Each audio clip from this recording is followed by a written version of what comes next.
Antes de começar esse corte, eu quero lembrar vocês da nossa parceira, a JusCash, a empresa que é especializada em antecipação de honorários advocatícios.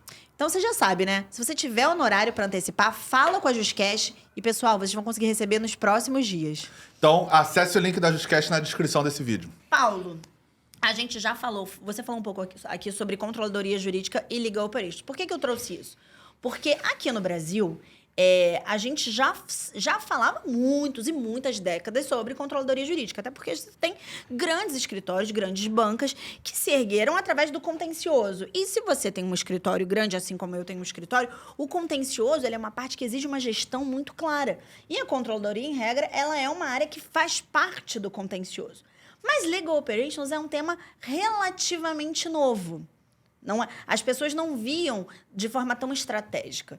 Então, uma pergunta que eu te faço é, em primeiro lugar, como é que foi trazer e ser o porta-voz dessa, o que eu poderia chamar de sofisticação na atividade jurídica? E segundo ponto, você acha que legal operations é uma atividade jurídica que mais possibilita ou que está integrando outros profissionais não jurídicos à atividade jurídica? Olha só, né? Quando a gente começou a trabalhar, né, eu brinco que, de fato, mesmo a controladoria jurídica era uma coisa que não era exatamente muito comum. Até porque controladoria jurídica, isso é bom que se diga, sempre foi algo que foi muito mais aceito em escritório do que em departamento. Ah, fatalmente. Né? Então, sim. Justamente por esses aspectos que a gente fala, né, como a palavra mesmo fala, do controle, né? Da necessidade de controle. Sim. E isso se deve muito, sim, ao fato de que a gente tem um contencioso volumoso, né? O contencioso que a gente tem no Brasil é... Muito litigante, né? Eu falo que algumas experiências até engraçadas quando a gente fala de volume de processos, né? Eu trabalhei em multinacional e aí algumas vezes você tinha que fazer algumas apresentações ali para o nosso VP, que não era brasileiro e tudo mais. E aí acho que a primeira apresentação que eu fiz e que a gente mostrou o número de entradas naquele ano, né? Ele parou e falou, não, vocês estão errados, volta, refaz o PowerPoint, refaz a apresentação, que obviamente esse número está errado.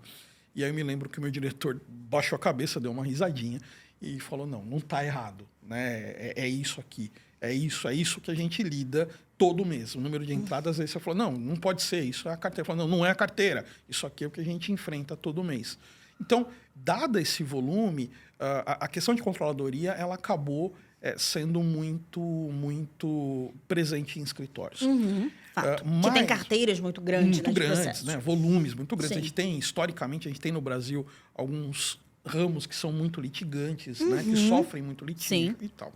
Tanto no trabalhista quanto ali no civil, né? E principalmente no que se refere no civil, no consumidor, na área de consumidor. Mas eu acho que esse entendimento de que a gente estava olhando mais do que simplesmente para o controle, eu acho que ele acontece no momento, e aqui eu me considero uma pessoa que teve muita sorte nesse sentido, né?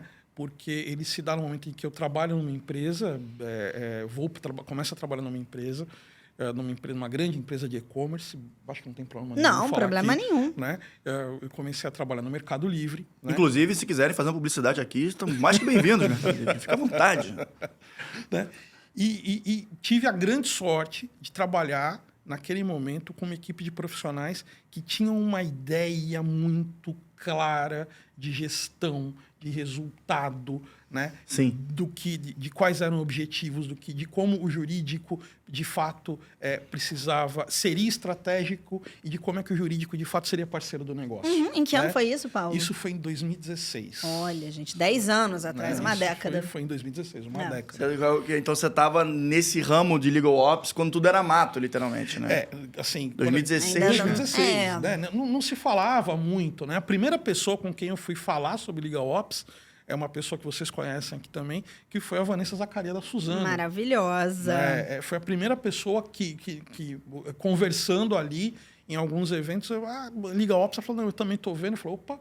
Isso era que ano? Isso 2016. 2016. Que são duas referências aqui no Brasil. Sim. Né?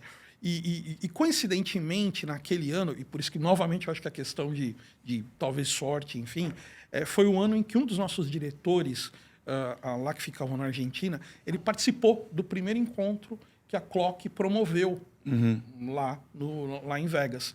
Então, quando ela volta, essa diretora volta, ela ficava na Argentina, ela falou, olha, tem uma coisa aqui interessante, porque começou a ter ali quando eu fui contratado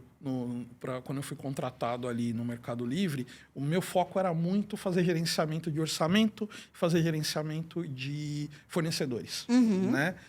E aqui eu já até falo uma estratégia que algumas pessoas me perguntam assim, falar, mas como é que você foi crescendo a área de Legal Ops? Isso é muito importante. Né? E aí eu falo o seguinte, olha, gente, não sei se isso aqui é muito válido, mas eu vou dizer assim, eu fui crescendo a área de Legal Ops fazendo aquilo que ninguém queria fazer. Né? Famoso trabalho sujo, né? Eu brinco que assim, tem uma... Aliás, eu defendo isso. Eu falo que assim, se a gente tivesse que escolher um mascote para o Legal Ops, eu defendo que esse mascote seja a coruja. Né? E por quê? Porque tem um ditado popular que diz que filho de coruja não tem pai, né? Filho feio não tem pai, né? Aquela máxima. E eu decidi que eu ia ser pai de coruja. Porque a área ela começou a se provar necessária, a se mostrar necessária e provar o seu valor justamente fazendo aquilo que ninguém queria fazer. Né? Que era o quê? Era controlar orçamento, era controlar fornecedor, era depois fazer gestão de cadastro, era depois fazer gestão de subsídio, né? Era depois fazendo RFP de fornecedor. Né? Enfim, foi esse o caminho que eu fui trilhando. Né? Quando você me pergunta como é que foi construir essa área, foi muito nesse sentido. Né? Então, começa sempre como o meu equipe, né? Começa sempre como o meu equipe. Passado algum tempo, eu consegui pegar um estagiário, né? E por sorte, a gente conseguiu encontrar um estagiário que tinha formação em Direito, mais em Administração. Nossa, né? Quase que o cenário perfeito. E a partir daí a gente foi construindo, né? Passamos a investir muito fortemente na parte de BI, na parte de dados, né? E eu sempre falo que eu prefiro, apesar até o Clock falar em Business Intelligence, eu prefiro Legal Intelligence, eu acho que tem mais a ver com o nosso negócio. Sim. Né? Eu acho que pelo menos o marketing fica melhor. Sim, dá um certo efeito. Né? Então, acho que a construção dessa se deu, acho que os momentos foram muito felizes, eu preciso reconhecer aqui.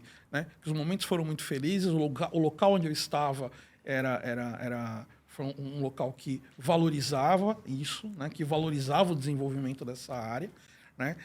E gradativamente, e acho que aí já conectando com a tua segunda pergunta, a gente foi entendendo, desde muito cedo, que essa era uma área que a característica dela não dá para ser feita apenas com advogados. Né? Ou não com advogados com a formação exclusiva. Né? Eu ia falar tradicional, vamos falar dessa maneira. Mas exclusiva é melhor, Rodrigo, você tem razão. Não dava para ser feito apenas com esses profissionais. Né? A gente precisava trazer profissionais com outras formações, mas eu gosto de dizer, hoje a gente fala muito sobre a questão de sustentabilidade, os temas de ESG e os temas relacionados até mesmo às questões de diversidade. Né? E eu gosto de dizer o seguinte, olha, a área de Legal Ops ela precisa ser diversa. Né?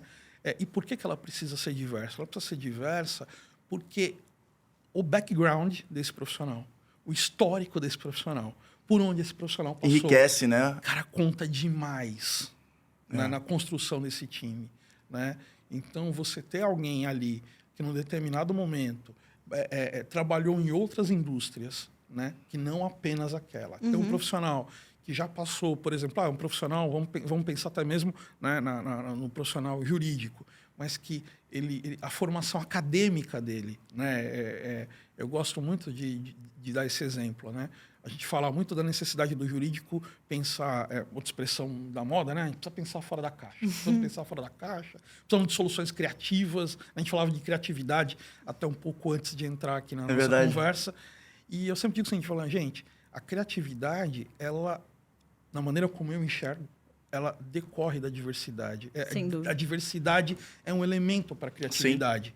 Né? Porque se eu contratar para minha equipe apenas advogados, homens, que fizeram aquela faculdade, que usam terno azul e gravata vermelha, não adianta eu querer ter outra ideia diferente, porque as ideias que virão são as ideias... Eu acho que tem o grande ponto, assim, e eu tô trazendo uma objeção que essa galera que não trabalha na diversidade levanta, e assim, trarei aqui o meu argumento no qual eu discordo, que eles falam que talvez com uma diversidade a fricção é muito grande até chegar numa conclusão, né?